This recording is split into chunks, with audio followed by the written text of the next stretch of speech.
de la République française. Les juristes le diront, nous avons ici parmi nous un constitutionnaliste. Il ne me dira pas le contraire, les accords n'ont pas été,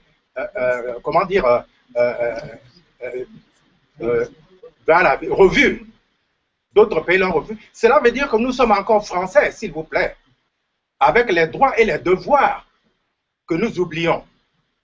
Ça, c'est le premier point. Et le deuxième point, n'oubliez pas que la République centrafricaine a été le fruit de l'imagination, la création de la France.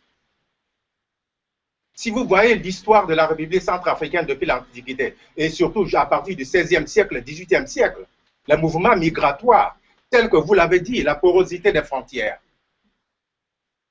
Mais c'est tout à fait normal. La partie nord du Tchad appartenait à la RCA et la partie sud de la RCA appartenait au Moyen-Congo. La Loba est venue en 1939 et la Haute-Sangha en 1937 pour former la RCA, alors que par les accords avec Léopoldville, la partie nord de la RCA partait vers le Tchad pour former le Tchad, et c'est à partir de là que la République centrafricaine est ce qu'elle est, avec tout ce que ça comporte. Et n'oubliez pas que toutes les populations centrafricaines, l'histoire nous informe qu'il y avait des grands empires, Gaouga, Daloa et Anzika. Tout cela était vers le nord. Gaouga entre le Tchad et le Soudan. Aloua, presque là où se trouve le Khartoum. Et Anzika vers le sud, le bassin du Congo et le bassin de l'Ubangi.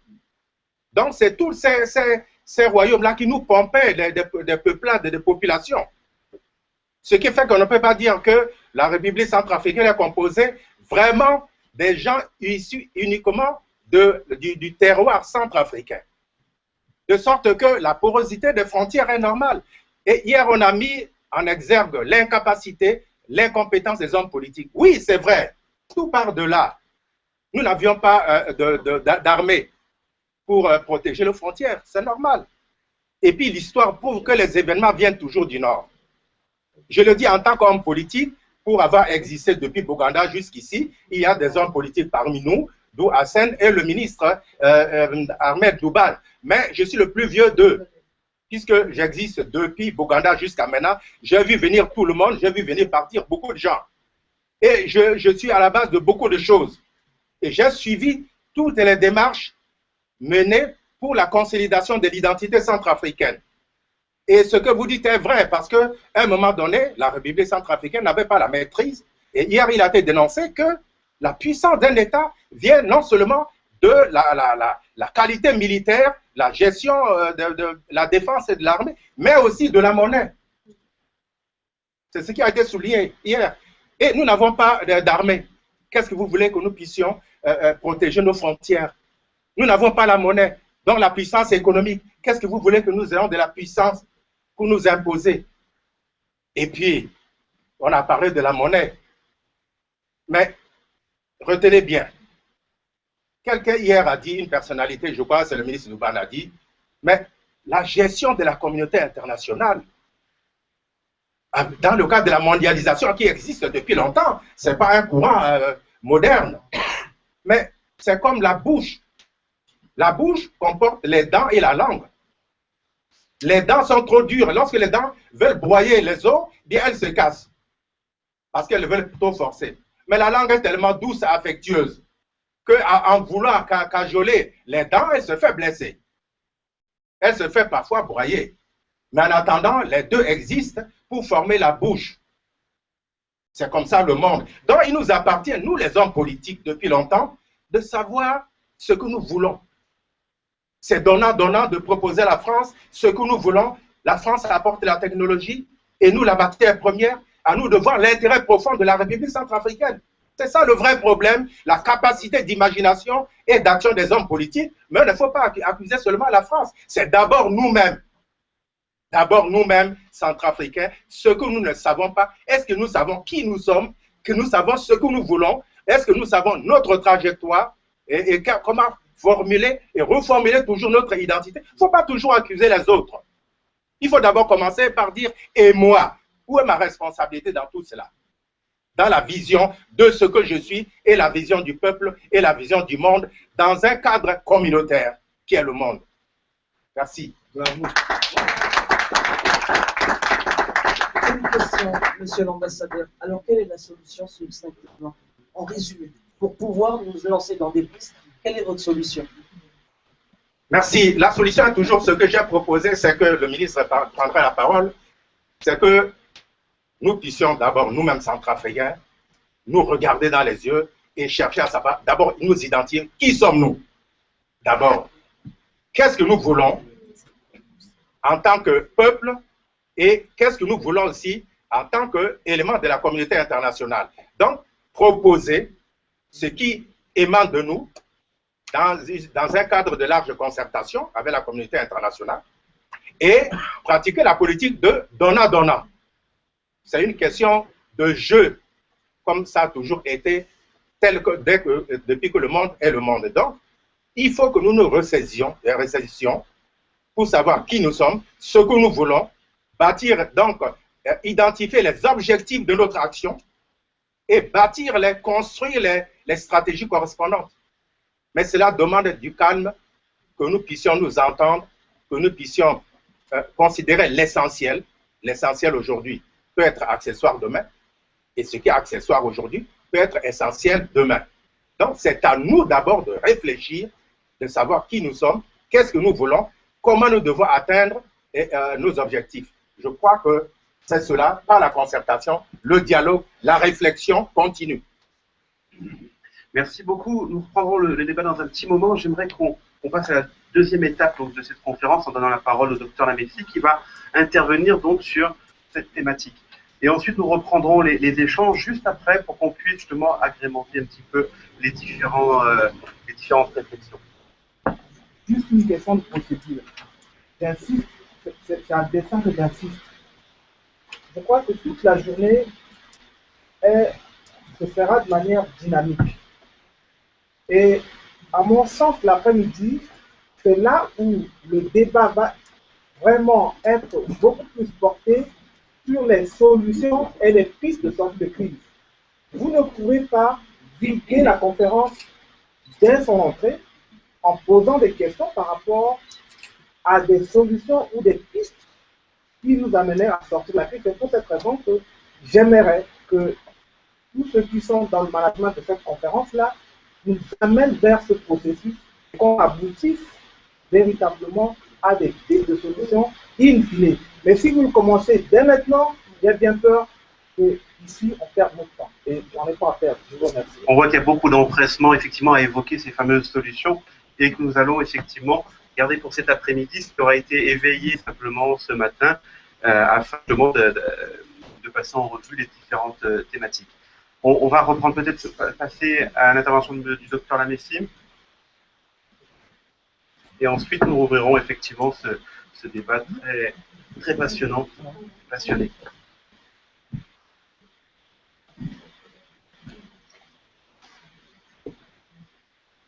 Bonjour à tout le monde.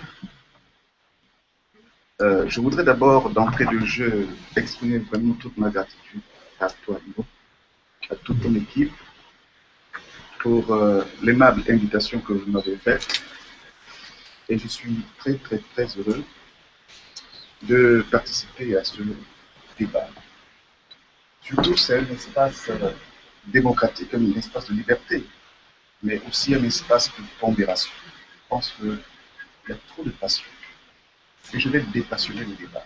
Je voudrais tout simplement vous amener à réfléchir, peut-être même sortir des sentiers battus, aborder des thématiques sous un angle que peut-être nous n'avons pas encore abordé. Mais l'essentiel pour moi, c'est que les uns et les autres puissions débattre, même de façon passionnée, mais aussi de façon raisonnable. Je formule l'hypothèse de départ en disant que la République centrafricaine, c'est comme un enfant qui est né prématuré. Non seulement il est né avant son terme, mais il est né avec beaucoup de handicaps. Et malheureusement, ce sont ces handicaps-là qui nous suivent sous forme de crise à répétition, à perte de vue. Et nous voyons que le débat, c'était un débat s'est développé au pays en disant que chaque 10 ans, il y a des crises. Chaque 10 ans, il y a des crises. Et pour cela, il fallait amender la Constitution pour que le mandat présidentiel ne dépasse pas 2 mandats, c'est-à-dire 2 mandats de 5 ans. Mais seulement, poser le problème en ces termes, c'est aussi fausser le débat. C'est-à-dire qu'on ne sait pas pourquoi il y a ces crises tous les 10 ans. C'est-à-dire qu'on voit les effets, mais on ne voit pas les causes. Et les causes, ce sont ce handicap dont j'ai parlé tout à l'heure. Peut-être qu'on aura l'occasion d'y revenir dans le débat. Mais quand on parle de Batimi Buganda, je crois que vous êtes sympathiques comme moi et les amis de Centrafrique, pour beaucoup de gens, Buganda reste un mythe. Monsieur l'ambassadeur en a parlé hier. C'est plutôt une réalité. Buganda, je suis de cette génération, peut-être qu'il n'a pas connu. Pour nous, Buganda, c'était beaucoup plus quelqu'un qui disparaissait, qui apparaissait. On le présentait comme ça, qu'il est magicien, qu'il pouvait se transformer en stylo et se mettre dans la poche du général de Gaulle. Il pouvait marcher sur l'eau. On a même dit que son père, Soalaké, était un grand sorcier. Et donc, dans notre imaginaire, c'est un peu cette image-là qui finalement s'est imposée. C'est irrationnel, c'est même, j'allais dire, idiot, mais pourtant c'est cette réalité-là qui s'impose. Mais pourquoi ça en est ainsi? C'est parce que tout simplement, le peuple a besoin d'un mythe pour fonctionner. Ça, c'est au monde psychologique. Le peuple a besoin de mythes pour fonctionner. Le peuple a besoin de légendes. Le peuple a besoin d'un héros, même imaginaire, pour fonctionner. Et Buganda était un héros pour nous. Il était celui qui a fondé la République centrafricaine. On aura l'occasion d'y revenir. Et donc, cette conférence, pour nous, est l'occasion, ensemble, de nous contredire, de débattre, mais finalement, de faire des propositions. Et Buganda est mort trop tôt, en vérité. Il est mort en 1959, c'est-à-dire qu'au moment où il avait accédé, juste 4 mois, je pense, si mes souvenirs sont... Voilà. Et automatiquement, il est mort. Il est mort en laissant en chantier beaucoup de choses. C'est exactement comme quelqu'un qui veut aller en ville, il fait le premier pas, il tombe, il meurt. Buganda, c'est exactement ça. Il veut aller loin, mais le premier pas, il n'a même pas franchi le premier pas. Parce que la République centrafricaine, en vérité, ce n'était pas notre pays. La République centrafricaine, c'était l'Afrique centrale. Mais comme il a échoué dans cette vision, non pas qu'il n'a pas pu faire la promotion de son idée, mais c'est parce qu'il y a eu tellement de résistance, en désespoir de cause, il a ramené le débat en nommant notre pays la République centrafricaine. Même en désespoir de cause, il avait un allié qui s'appelle au Congo, ouais, qui a tout fait pour que si tous les autres pays refusaient, que le Congo et la République centrafricaine deviennent un seul pays. Et pour 2 raisons simples. Même des raisons simples, parce que Opango et Mboshi, Mboshi c'est le nord du Congo, et Buganda et Mbaka, Mbaka c'est le sud de Centrafrique, qui était le moyen Congo. Donc c'est une alliance naturelle. Mais Opango a été battu à un moment donné, et du coup, Loulou est venu, Loulou a dit, mais c'est pas possible. Donc vous voyez que l'histoire de notre pays est quand même une histoire fondée d'abord sur un drame. Un drame qui ne nous a plus jamais quittés jusqu'au jour. Un drame dû à la mort prématurée de Buganda. Et alors, lorsque Buganda est mort, qu'est-ce qui s'est passé? Je voudrais quand même vous rappeler quelques éléments d'histoire. Buganda est mort, celui qui devait lui succéder, c'est Abel Goumba. Mais j'ai toujours dit que Dakou était l'homme le plus intelligent des hommes politiques. rusé. Il a réussi à se positionner comme parent direct de Boganda, alors que ce n'est pas vrai. Il a réussi à demander à Ngounio de faire de lui le candidat unique du Nissan. Et puis finalement, il a pris le pouvoir tout simplement par ruse et par intelligence. Mais lui-même, il n'était pas préparé à cette mission. Parce qu'il voulait remplacer quelqu'un qui était extrêmement fort, extrêmement intelligent et qui était au-dessus de tous les hommes politiques de la région, de la sous-région. Boganda intellectuellement, Boganda par sa stature, par son éloquence, il était au-dessus du lot. Et il faisait peur non seulement en Afrique centrale, mais il faisait peur aussi bien en Afrique de l'Ouest, où Houphouët-Boigny le détestait à mort. Et d'ailleurs, même pour l'histoire, à sa mort, aucun autre chef d'État n'est venu pour les obsèques. Et donc, Dako a hérité d'une situation qui le dépassait. Et n'étant pas préparé à ça. Et puisque Goumba lui-même, étant celui qui s'est senti un peu roulé dans la farine, s'est rebellé en fait. C'est le début du divorce définitif entre les deux hommes. Même si par la suite on a vu Mme Samba Panza leur tenir les deux mains comme ça pour les réconcilier, mais c'est du pipeau. Mais la réalité c'est que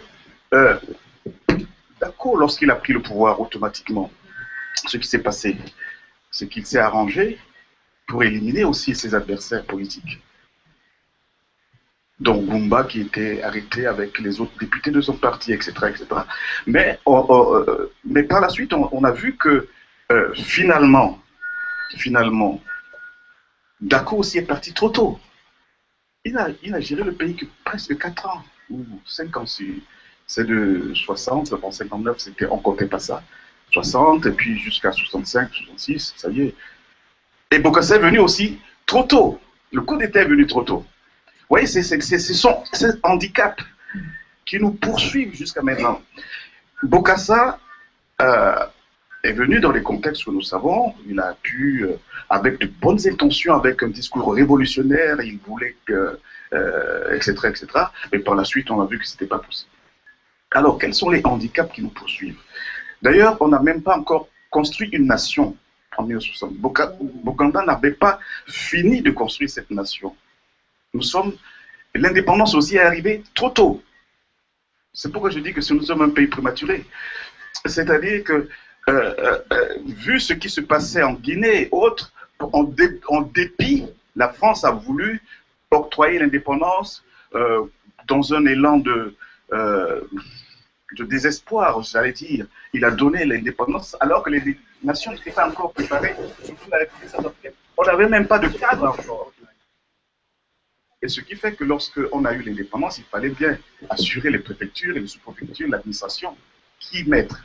Parce que les Français, on a trouvé l'astuce, mettre les Français secrétaire général de mairie, enfin de mairie, de préfecture et autres, mais ça n'a pas marché non plus. Parce qu'on faisait avec ce qu'on a. Et puis ensuite, on a vu que la République centrafricaine a continué à fonctionner. D'abord parce qu'on n'a pas pensé, premièrement, asseoir une nation, asseoir un État. On n'a pas pensé, premièrement, à asseoir un pays sur des bases démocratiques. Et puis, on est parti. Chaque chef d'État qui arrive se reconnaît en Boganda. Personne n'a contesté Boganda. Personne. Tout le monde le revendique même. Certains cherchent même à s'identifier à lui. Mais en vérité, personne ne défend ses idées. La vérité, personne ne croit même à ce qu'il dit. Parce qu'en fait, on vénère Boganda en parole, tout simplement. En parole, mais en vérité, en action, en rien. Quelqu'un a dit tout à l'heure que la commémoration de la mort de Boganda cette année était tout simplement institutionnelle. Et c'est la vérité. Le Boganda, ça reste quoi dans l'imaginaire de la population aujourd'hui? Rien. Quand vous parlez de Boganda, c'est un mythe. son parti même qu'il a légué est resté une portion congrue aujourd'hui, réduit tout simplement à la dimension de la Lobaye. Divisé, Boganda, Messane Boganda, Messane originaire, etc., etc. Vous voyez? Donc, quels sont l'héritage, quels sont les éléments fondamentaux de l'héritage qu'il nous a donné, nous a légué? Bon, évidemment, il y a la République centrafricaine, qui est le nom de notre pays.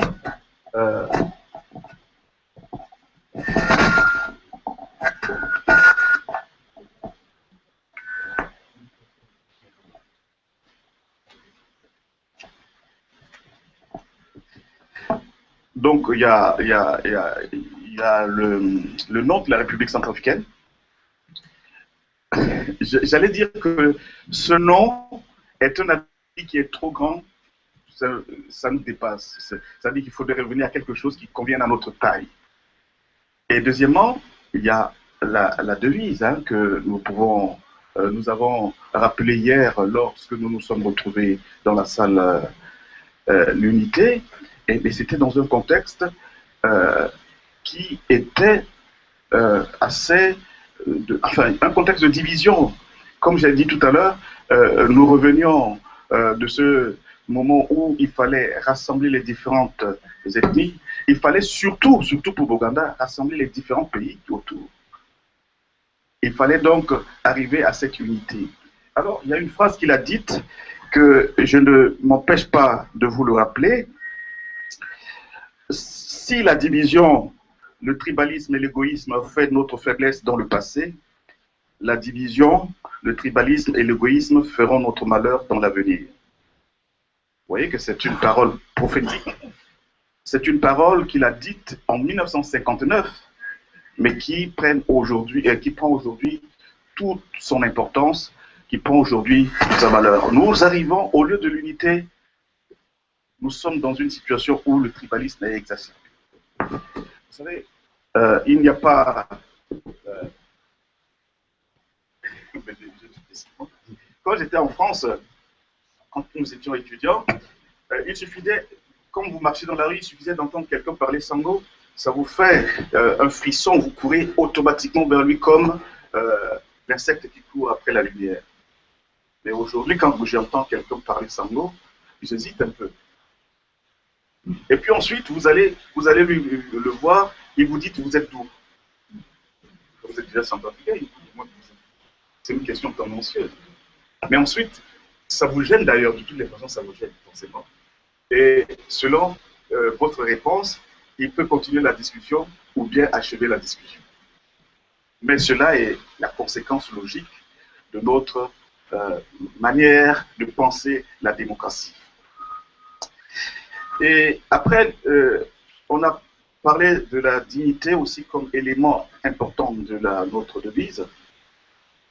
La dignité vient du fait que même déjà à cette époque coloniale, le noir était brimé, les centrafricains étaient tapés, étaient battus, étaient fouettés pour aller au travail.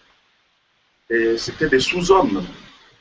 Et c'est pourquoi il pensait, et il a raison, penser ainsi, que l'être humain le centrafricain doit retrouver toute la dignité humaine. Il doit être un homme digne. Et la question est de savoir est-ce que nous sommes dignes. Parce que l'autre jour, je regardais un reportage à la télé et à côté de ma femme, ma femme dit que je ne veux pas voir ça aussi dans mon. Nous sommes plus dignes. J'étais à une conseil d'administration. Le directeur général qui était à côté de moi me dit j'ai vu hier votre pays à la télé. C'est tout fait pour pousser le débat ailleurs sur la question des droits de l'homme, de liberté, etc. Parce que l'image qui était faite n'était pas non plus l'image dont on peut être fier, dont on peut être digne. Et voilà, nous sommes arrivés dans cette situation où forcément il nous faut réagir. Et le travail, c'était nécessaire parce qu'il fallait bâtir une nation. Il fallait donner la base du progrès parce que lui, son objectif, c'est de libérer l'Africain de la servitude. Telle est la raison d'être comme il a dit. Et le travail est la base, le socle même du développement. Aujourd'hui, ce que nous sommes, nous avons du travail dans notre vie. Et moi, je suis de ceux qui pensent que cette crise est une opportunité. C'est une opportunité et Dieu a voulu ainsi, moi je crois. Je crois que rien n'arrive au hasard, même si Satan est là, mais si Dieu le permet, c'est pour que nous puissions rebondir, aller plus loin. Et trouver en nous-mêmes les ressources nécessaires. Nous avons ces ressources, nous avons ces capacités, nous avons cette intelligence. Et je pense que si, bien entendu, tu ne jettes pas la pierre, les hommes politiques ont fauté ou bien ont failli, c'est parce que peut-être qu'ils n'ont pas la pleine conscience du rôle qui était le leur. Parce que tout simplement, on ne pense pas avant d'agir. Je connais au moins 2 ou 3 hommes d'État qui sont arrivés au pouvoir par exemple. C'est le cas du président Colbert, qui n'était jamais préparé à être chef d'État. Le pouvoir était à terre, il s'est penché, il a pris le pouvoir, tout simplement. La Cour lui a dit, bon, viens prendre ça.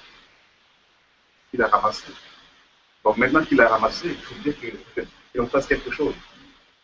Mais il n'était pas préparé à ça. Et forcément, c'est des années perdues. Jusqu'à ce qu'il trouve ses marques, jusqu'à ce qu'il trouve le positionnement réel, jusqu'à ce qu'il trouve l'idée convenable, etc. Mais vous allez me dire que les 2 hommes comme Tabassé s'étaient préparés de longue date à ça aussi. Pourquoi il n'a pas fait mieux? Ça, c'est un autre débat. Je pense que c'est le début de nous. Mais je pense que la réalité, c'est que Bokanda nous a légué quelque chose de merveilleux, à savoir les principes, les valeurs et sa vision. Maintenant, il faudrait, vous allez dire, aller un peu plus loin. J'avais dit tout à l'heure que la République centrafricaine est un nom qui est trop lourd à porter. Ça ne nous suffit pas. Vous voyez que même on ne peut pas même en faire un bon usage. Et je réfléchissais en me disant, mais est-ce qu'on ne peut pas aller plus loin? On ne peut pas, puisque la République centrafricaine est un symbole d'échec.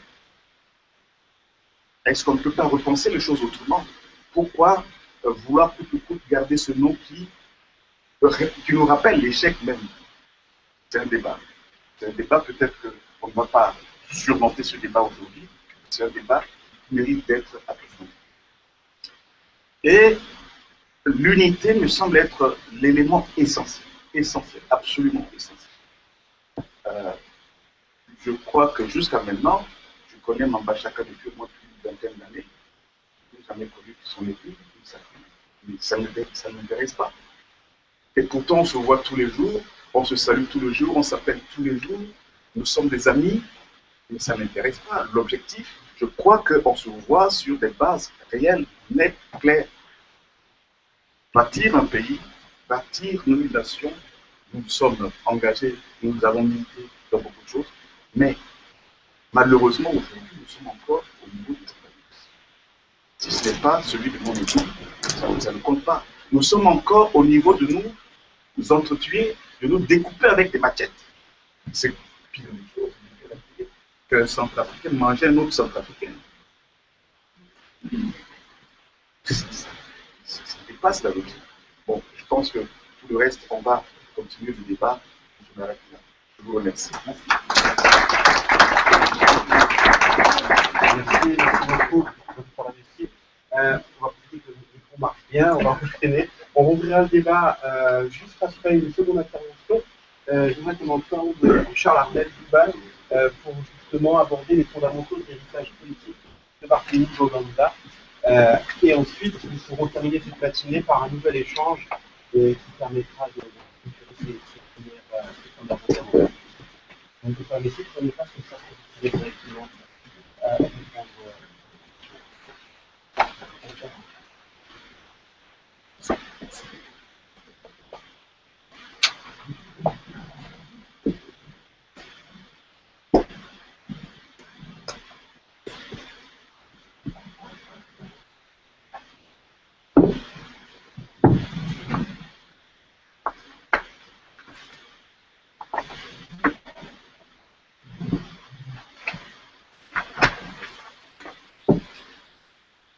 compatriotes, mesdames et messieurs, je suis enseignant, j'ai l'habitude de parler sans plat. Je voudrais remercier d'abord les organisateurs de notre rencontre du jour, qui, à mon sens, est une sorte de rencontre de la République centrafricaine qui va vers la République centrafricaine, avec l'appui, effectivement, de ceux qui nous accompagnent.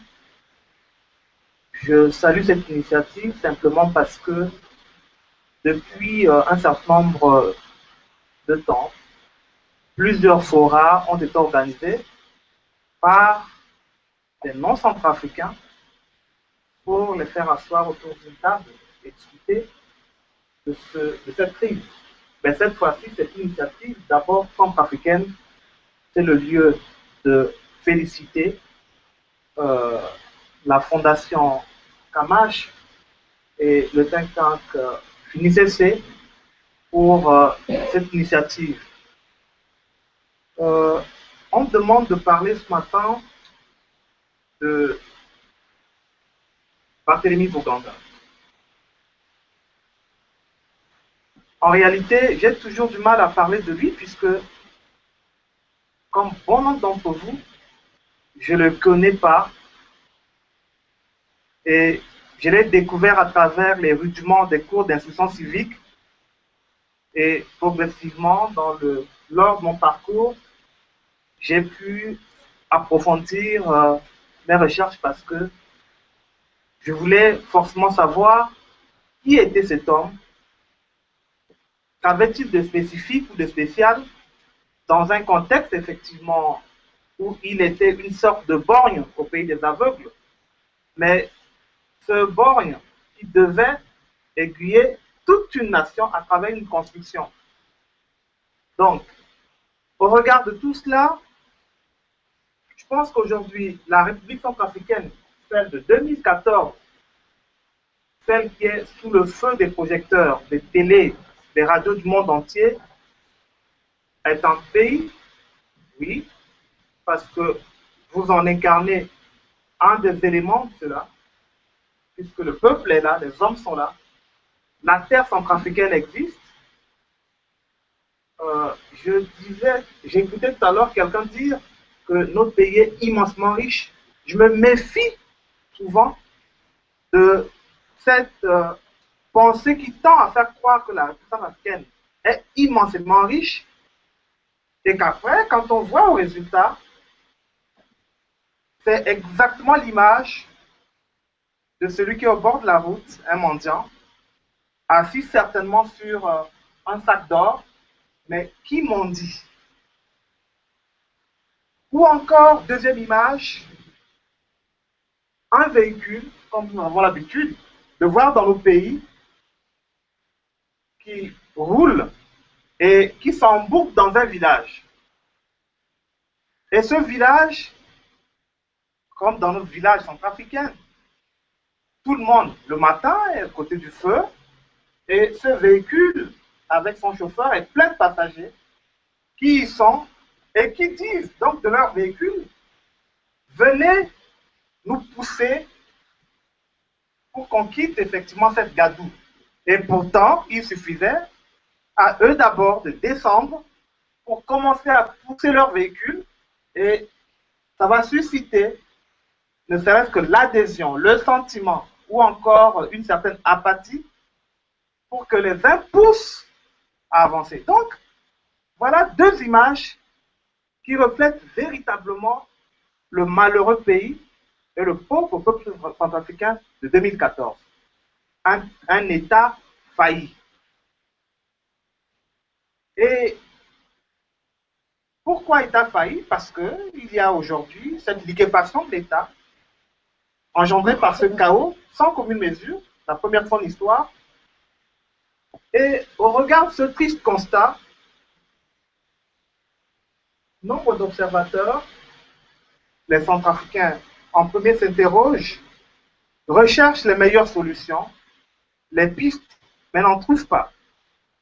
Mais comme ça se fait partout ailleurs, est venu le temps d'aller puiser dans nos sources, chercher dans les profondeurs de notre histoire, de notre passé en partage, pour pouvoir scruter notre avenir, le bâtir autrement, et d'où effectivement cette initiative du jour, autour de celui qui représente le symbole par excellence de la gouvernance, du leadership, et le concepteur de l'État centrafricain, mais vu de lui de manière holistique, intégrant les anciens États de l'Afrique latine, parce que c'est la première initiative, qui devait intégrer la RDC actuelle, donc le Congo belge, jusqu'à l'Angola.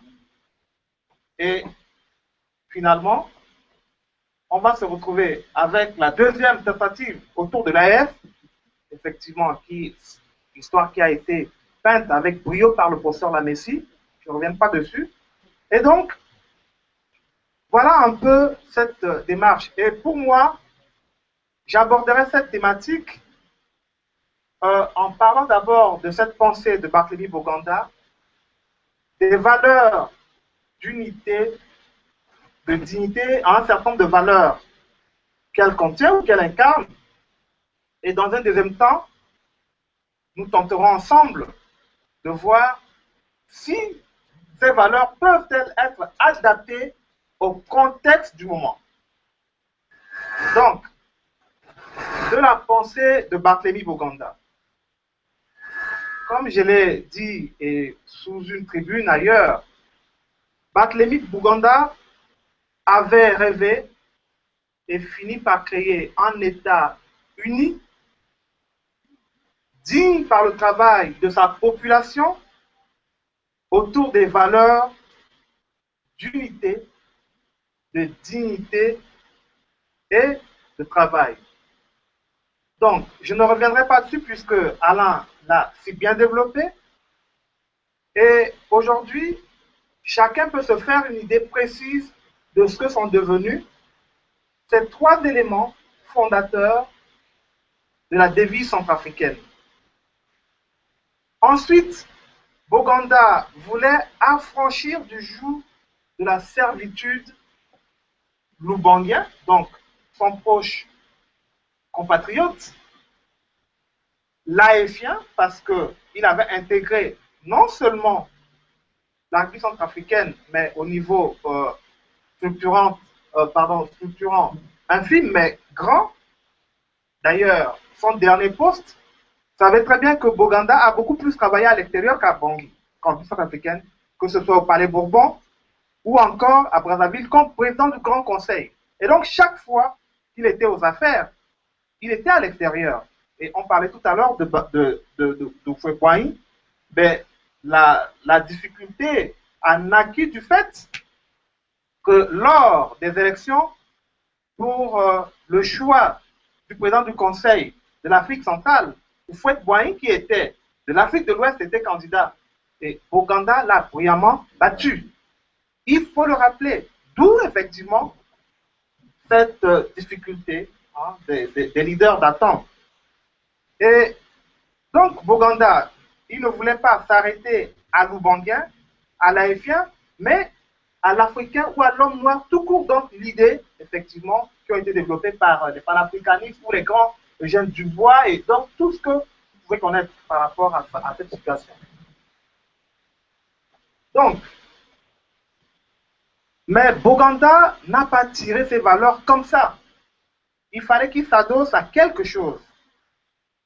Et ces valeurs, en fait, n'ont rien d'autre que les fondements humanistes du milieu duquel il était issu. Catholique, prêtre, mu par les valeurs de Teilhard de Chardin, de Paul Claudel ou encore de Charles Péguy. Donc, il était effectivement de ceux qui mettaient en exergue la question de la dignité humaine, le Zokwezo, mais qui en fait s'inscrivait dans la droite ligne du principe des grands penseurs des siècles de lumière, des principes fondamentaux qui ont caractérisé la France, et surtout, vous le comprendrez, après, vous savez que le Messane duquel effectivement étaient contenues ces valeurs était créé à 49, donc une année après la déclaration universelle des droits de l'homme, le 10 décembre 1948 à Paris. Donc, vous voyez la logique, mais la cohérence qui part effectivement des Lumières, de la déclaration, donc les 219, 1789, et la D48. Et donc, Bourgain ne peut pas faire autre chose que cela. Deuxièmement, il avait également tiré cela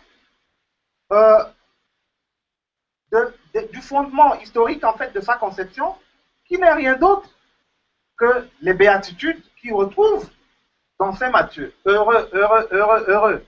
En réalité, c'est de là qu'il a tiré sa conception, qui en fait ont été structurées en pensée politique. Maintenant, quelles sont les possibilités d'application des dites idées pour la reconstruction d'un état de droit post-crise? Parce que nous y sommes, la crise, mais il faut s'en sortir. Et je suis de ceux qui pensent que cette crise-là, elle doit pour nous être une sorte d'épiphénomène. On ne doit pas trop y rester. Bien au contraire, il faut s'y adosser pour pouvoir répondre mais très rapidement.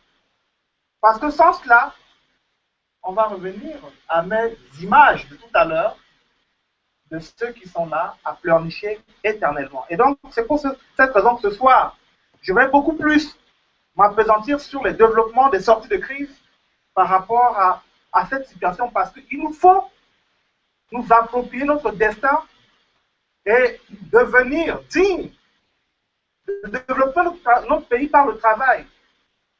Et donc, ça va être la conception ou bien tout le travail de ce soir. Il faut d'abord, aujourd'hui, à chaque centrafricaine et à chaque centrafricain, une forte conscience nationale et une forte volonté politique à tous les niveaux, je dis bien à tous les niveaux, mais en commençant par ceux-là même qui ont aujourd'hui dans leurs mains la responsabilité de porter la résistance africaine, c'est-à-dire le groupe de leadership, le groupe managérial à la tête. Ensuite, nous devons réaffirmer, quoi qu'il advienne, c'est l'exemple de la bouche qui effectivement enveloppe tout, quoi qu'il advienne, en dépit de nos divergences, en dépit de nos diversités. Bien au contraire, justement, nous sommes une sorte de mosaïque de peuples appartenant à diverses régions, de cultures différentes, à diverses ethnies, mais qui fondent effectivement la richesse culturelle de la République africaine. Et j'en suis fier. J'en suis fier d'écouter le breton. J'en suis fier d'écouter celui qui vient de Yablangba. J'en suis fier d'écouter le Naoro. J'en suis fier d'écouter tout ce que le Litos peut nous produire. Ou encore le Bidigiri peut nous sortir. Ou encore le Ali, le Mboum, le Sahara. C'est ça l'identité nationale centrafricaine, constituée d'une mosaïque de peuples, d'une mosaïque de cultures, additionnées les unes aux autres, qui essaie de faire effectivement cette beauté, cette richesse de la puissance africaine, que je dis toujours, une indivisible et éternelle. Oui, elle doit être éternelle. Dans l'histoire des peuples et des États du monde, il y a eu des phases critiques. C'est ça la crise, parce que la définition triviale, c'est crise égale état de crise, c'est-à-dire état de remise en cause et de prise de conscience. Et ensuite, après avoir affirmé ces principes, il nous faut traduire enfin et dans les faits. Et ça, je nous invite, chacun, dans ses compartiments sociaux et sociétals, sociaux et sociétaux, pour essayer de traduire les 5 verbes, en fait, qui ne sont pas des verbes du message, mais sont des verbes humanistes, pour bâtir à nouveau ce pays tant rêvé par lui. Et en structurant effectivement, quitte à inverser l'ordre de ces 5 verbes. Et hier, je voyais encore les images qui ont été produites par UN Habitat. Et quand j'ai vu le nombre des bâtiments qui ont été détruits, les maisons qui ont été incendiées, les villages qui ont été incendiés, est-ce que, en dehors des questions sécuritaires, à terme, le loger, qui n'a jamais fait l'objet d'une priorité, ne devienne pas effectivement hein, une des priorités essentielles. Mais, donc, après la traduction dans les faits de ces valeurs, parce que vous savez, Boganda, il détestait les oisifs, hein, dans ses discours, c'était le mot qu'il chérissait, oisif. Donc, après cela, je crois qu'il nous faut aujourd'hui avoir les valeurs de l'abnégation, les valeurs de l'intégrité, les valeurs du dévouement à la cause nationale et la bonne mise en œuvre de ces 5 verbes, hein, additionnés les uns aux autres. Nous bâtissions quelque chose de solide et de stable. J'y rêve et j'y crois également. Pour conclure, Barthélémy Boganda reste l'icône de l'unité nationale, la référence d'un leadership rassembleur, et je suis juriste, et juriste francophone, incarnant la notion du pater familias, le bon père de famille. Parce que le bon père de famille, il sait exactement qu'est-ce qu'il veut pour sa famille, sa progéniture. Et je suis de ceux qui pensent que ces idées sont encore très actuelles. Il avait fixé un cap, il avait tracé une voie, et aujourd'hui, le reste du travail va être fait par vous et moi au service de nos enfants. 56 ans après, son rêve qui peine à se réaliser pourrait le devenir si chaque Centrafricaine, si chaque Centrafricain tire véritablement le leçon de cette longue et profonde crise dans laquelle nous nous trouvons et de laquelle il faut vite en sortir pour pouvoir s'approprier notre destin. Ça n'est pas une fatalité, non. Il faut refuser de croire que c'est une fatalité. Ça nous est arrivé, ça doit nous booster, c'est un mot impropre, mais à agir et agir mieux. D'autres États ont connu pire. Les Centrafricains peuvent et doivent bâtir un nouvel État stable, prospère et ouvert sur le monde. C'est possible, c'est faisable, oui, et nous avons mais véritablement tous les outils entre nos mains, à chacune et à chacun de vous, à chacun de nous, de s'en servir pour bâtir à nouveau un pays où il fait bon vivre pour nos enfants. Je vous remercie. Merci beaucoup. Vous avez été ancien ministre et nous avons plaisir à vous entendre cet après-midi sur des problématiques lors de la table ronde. Mais à présent, je vous propose d'ouvrir le débat sur les thématiques qui ont été abordées lors des 2 dernières interventions, à savoir les fondamentaux de l'héritage de Barthélémy Boganda, ainsi que cette crise des valeurs. Donc je vous demanderai dans vos questions, dans vos interventions, d'être relativement concis, de bien effectivement intervenir sur les thématiques qui ont été abordées et de garder pour cet après-midi, et notamment la table ronde, les solutions futures pour la reconstruction d'un système politique dans la politique africaine, de manière à ce qu'on puisse bien structurer cette journée et qu'on aborde là les 2 points qui ont été évoqués par le Dr Lamessi et le dernier intervenant. Donc si quelqu'un veut intervenir, de bien se présenter et de pouvoir donc, en quelques phrases poser sa question et donc rebondir sur ce qui a été. Je vous remercie une fois de plus. Je suis Gondier Zénéen Godefroy Luther, coordonnateur général du collectif Touche pas à ma constitution, doctorant en sciences politiques. Ma question s'adresse à celui qui m'a donné naissance sur le plan intellectuel et l'ancien ministre, le professeur Ndouban. Il a fait allusion ici à un volet très important. Nous avons pu diagnostiquer la société et il a soulevé un problème des groupes managériaux. J'ai eu à pondre un article récemment sur ce qu'on appelle la responsabilité ou le chaos politique centrafricain. À qui la responsabilité? Faut-il continuer dans cet élan avec les indicateurs que nous disposons, c'est-à-dire la vieille classe politique, ou il faut donner naissance à une nouvelle classe politique? Voilà le sens de ma question. On va peut-être prendre d'autres questions, vous répondiez de manière globale. Il y a d'autres personnes dans le public qui peuvent intervenir. Pour précis, concis.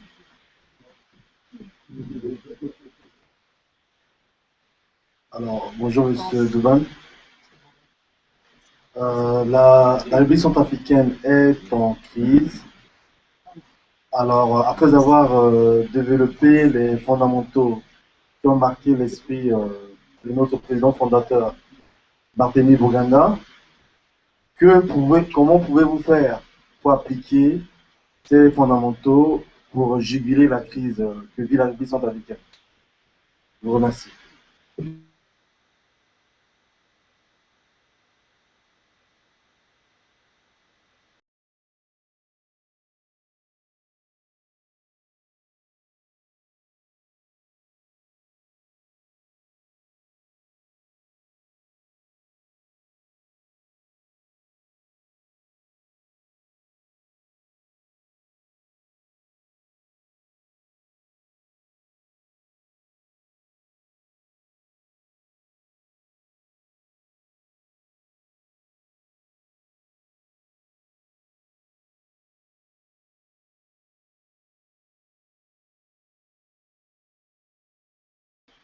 Ça ne peut pas marcher. Pourquoi je dis ça? Parce que quand j'ai regardé à la conférence Sorbonne à l'université avec les universitaires, cette vidéo de Libéria, nous ne pouvons pas les exclure.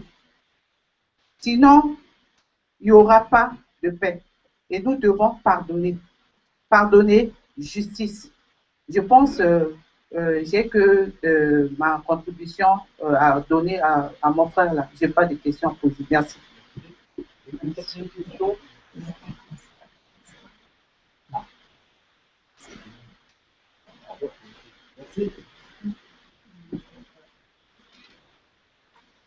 Bonjour à tout le monde.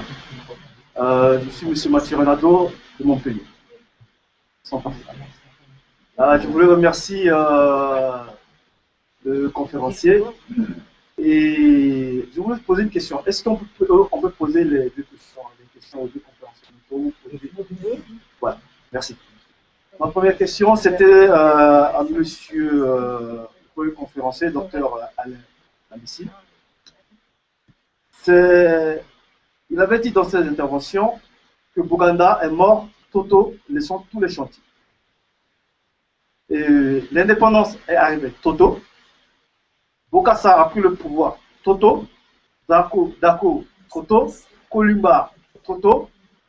N'était même pas aussi préparé. Et la nation n'était pas encore construite en 1960.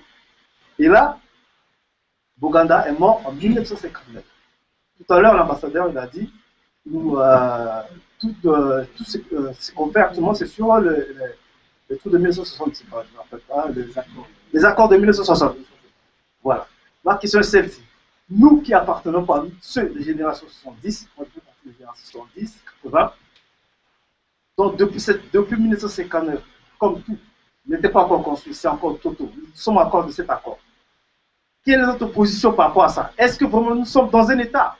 Est-ce que tous ceux qui sont nés après 1960, qui n'est pas encore construit, et toutes les générations des gouvernants qui sont venus après, c'est encore Toto, ce n'était pas encore préparé. C'est-à-dire, est-ce que nous sommes encore, nous voyons comment, nous voyons encore, pour 59 ans ou 60, 59 ans en arrière, parce que rien n'est fait, rien de Boganda, aucune des pensées de Boganda, jusqu'au jour d'aujourd'hui. De vos interventions, personne n'a pensé à ça, ni à le développer, ni au cœur des chefs d'État qui l'ont succédé, n'ont réalisé aucune de ces pensées, aucun de ces objectifs. Comment nous positionnons-nous depuis 59 ans? C'est ma question à M. Alain Amissi. Concernant M. Charles Douban, il a dit qu'il ne connaît pas Boganda. Il connaît seulement à travers les instructions civiques. Là, je le félicite. Moi, pareil. C'est-à-dire, depuis ces années, moi, j'ai fait toutes mes études en Centrafrique, comme beaucoup d'entre nous sont venus en France à travers les études, durant la même chose. Le peu de documents qui nous ont laissés par les Français, c'est eux qui ont fait ce document.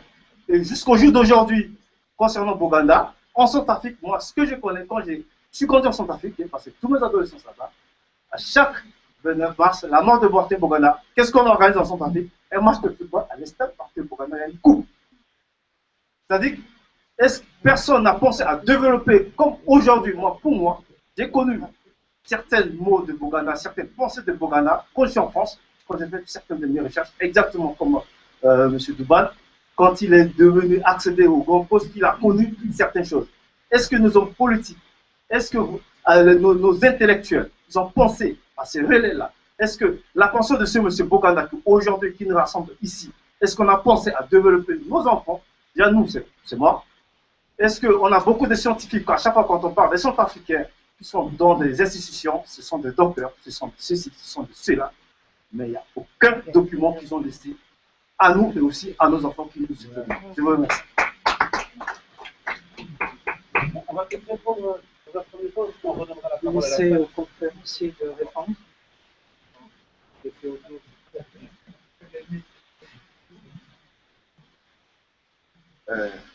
Bon, j'ai la chance de n'avoir qu'une seule question et je peux y répondre très rapidement.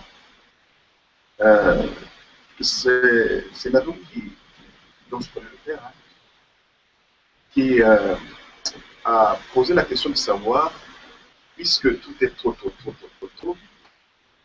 finalement, qu'est-ce qu'on va faire? Moi, je pense qu'il faut être honnête et se dire que notre pays, je l'ai dit tout à l'heure, c'est un prématuré, hein, il a des handicaps. Mais je pourrais même dire autre chose. C'est comme un pays, c'est comme un homme qui est né mais qui n'a pas grandi. C'est-à-dire que nous sommes véritablement un pays, puisque nous sommes là. Nous sommes reconnus à l'ONU, nous avons des ambassadeurs chez nous, nous avons aussi des ambassadeurs dans d'autres pays. Nous sommes un État, c'est clair, juridiquement ça existe. Mais en fait, nous souffrons de plusieurs maux, dont le manque, le déficit de leadership. Ça, c'est criant, c'est criant. Je connais des gens qui sont, lorsqu'ils sont nommés ministres, leur première ambition, c'est de voir combien ils vont voler, combien ils vont avoir, combien de maisons ils vont construire, combien de femmes ils vont avoir. Ça, c'est la triste réalité. Donc, il y a un déficit de leadership. Et je me dis que c'est une chance, la crise que nous vivons. Mais encore, de cette crise, est-ce qu'un autre monstre ne va pas sortir? Toute la question est là. C'est à nous de nous organiser pour pouvoir mettre sur pied une nouvelle approche politique avec de nouveaux hommes, mais sans nous jeter à la poubelle, nous autres de d'autres générations. Merci. Merci, M. Douban. L'ancienne liane se tisse, ou bien la nouvelle liane se tisse sur l'ancienne. Vous avez compris ce que je voulais dire.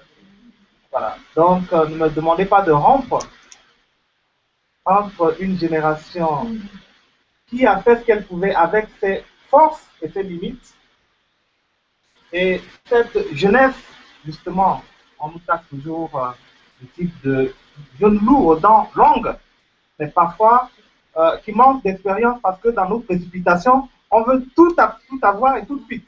C'est possible et c'est bien. J'aime bien cette ambition. Mais en même temps, fixons des caps, organisons-nous autour de cette volonté, cherchons les moyens, mettons en place la structure pour pouvoir atteindre ces objectifs. En évaluant, on aura les résultats. Il n'y a rien à faire. Je suis de ceux qui pensent que la République centrafricaine, effectivement, comme l'a si bien rappelé le professeur Anne Lamessi, l'étudiant a dépassé son enseignant, et j'en suis fier. Mais aujourd'hui, à mon sens, devrait retrouver, au regard de la crise, en tirant toutes les leçons, pour pouvoir se projeter dans l'avenir. Les gens arrivent chez nous par accident et pas par accident. Ça a été rappelé. Sans préparation aucune, sans vision, on ne sait pas d'où on vient, où on va, avec quels moyens, pour quel objectif. Sans réduction de compte, sans évaluation, et vous demandez un résultat, ben, il est là. C'est pour cette raison que la crise doit être pour nous un tremplin pour nous approprier notre destin pour nous fixer un autre cap et un autre type managérial avec des gens qui connaissent les outils du monde de notre temps pour pouvoir enfin demander et obtenir notre place dans le concert de nation. C'est possible et c'est faisable. Vous m'avez compris. Vous me direz que c'est un peu la langue de bois. Oui, c'est le diplomate aussi. Oui, vous avez été très diplomate. Hein, et pour moi, mais je vous ai demandé pour parler comme Morin, mais prenez le pouvoir. Donc, saisissez l'opportunité pour prendre en main votre destin. Et cela ne peut se faire que justement dans la conjugaison des efforts des uns des autres autour, pas d'hommes providentiels, il n'y en a pas, c'est pas vrai. Oui, il y a dans la vie des rencontres fortuites entre un homme et une histoire. Et ces hommes, c'est le cas du général de Gaulle, le cas de Barthélemy Boganda, et ces hommes, vous les avez dans chaque pays une fois tous les siècles. Mais vous pouvez construire également vos hommes, mais d'abord, je crois qu'il faudrait mettre l'accent sur la vision. Quand vous avez une vision claire, qui est portée par le grand nombre, certainement vous trouverez à l'intérieur des porteurs pour pouvoir le faire. Vous savez pourquoi je le dis? C'est vrai, Jésus n'a pas écrit, mais il a parlé, les autres l'ont fait, mais qu'on soit de n'importe quelle dénomination, on a tous en partage ces valeurs incarnées dans le livre saint. Et donc, ça n'est plus une question d'homme, puisque nous partageons les mêmes idées. C'est ça, Boganda. Pourquoi on reprend cette antienne des 5 verbes? Parce qu'il avait vu. Pourquoi on parle de dignité, unité, dignité de travail? Parce qu'il avait vu. Et donc, pour moi, je crois qu'aujourd'hui est venu le moment de vous approprier votre destin et vous ouvrir les opportunités avec les hommes du moment pour fixer un autre cap. Je suis toujours peiné d'écouter qu'il faut rompre avec Paris, il faut rompre avec Washington, il faut rompre avec ceci. C'est vrai. Mais en même temps, nous sommes en 2014. Je parlais tout à l'heure d'outils qu'il faut s'approprier en 2014 pour pouvoir fonctionner dans un monde globalisé, dans un monde international, dans une communauté internationale où notre pays, la République centrafricaine, a toute sa place. A sa place, a toute sa place. C'est au nom de cela qu'en ce moment, vous avez tout ce monde au chevet de la République centrafricaine. Oui, c'est au nom de cela parce que si nous étions une sorte de man's land à la Robinson Crusoe, personne ne viendrait chez nous. On ne vient pas uniquement à cause de nos mines, à cause de notre terre, à cause de notre eau. Parce que nous aussi, nous faisons partie d'une communauté de destin dans un monde globalisé. Il faut le reconnaître. C'est important. Maintenant, à l'intérieur de cette grande famille, chacun apporte avec intelligence ce qu'elle a à donner et ce qu'elle a à recevoir. C'est pour cette raison, quand vous avez des gens qui conceptualisent, qui pensent un pays en tenant compte des outils de notre temps, naturellement, il n'y a pas de problème. C'est une question d'intelligence. Aujourd'hui, notre pays est sous curatelle. Ce n'est pas sous la tutelle, c'est une curatelle. Et c'est ce qui va se passer, malheureusement. Parce qu'on continue à nous faire croire pour ne pas aller à la tutelle, donc rompre.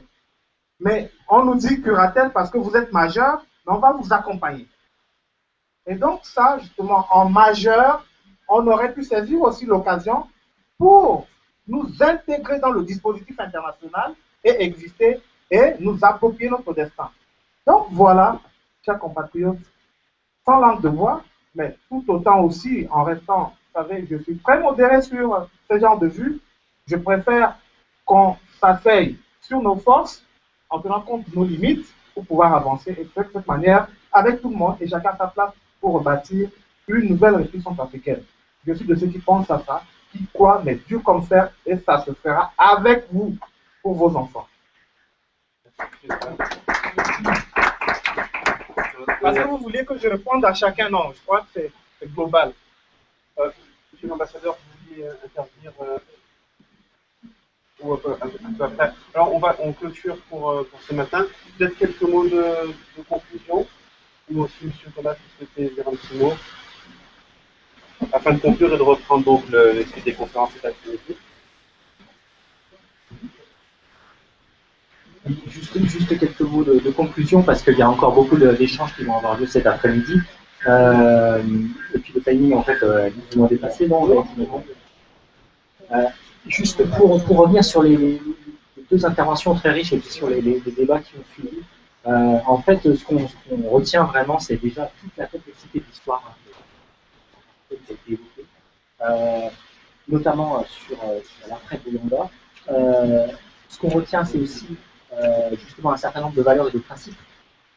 C'est ce qui était le but de cette matinée, sur lesquels s'appuyer notamment pour penser à une communauté et à un nouveau destin. Il y a déjà, même si on n'était pas vraiment dans cet objectif, il y a déjà des solutions qui ont été évoquées justement sur ce nombre peut-être un peu trop lourd à porter, peut-être qu'on peut réfléchir à d'autres choses. On a vu aussi toute la difficulté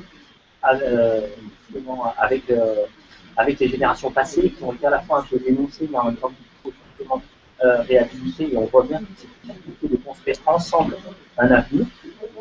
Donc voilà cette dimension qui est revenue plusieurs fois. Donc voilà, il faut aussi pardonner justement à certains gouvernants, et pardonner sur certaines périodes, sur certains épisodes.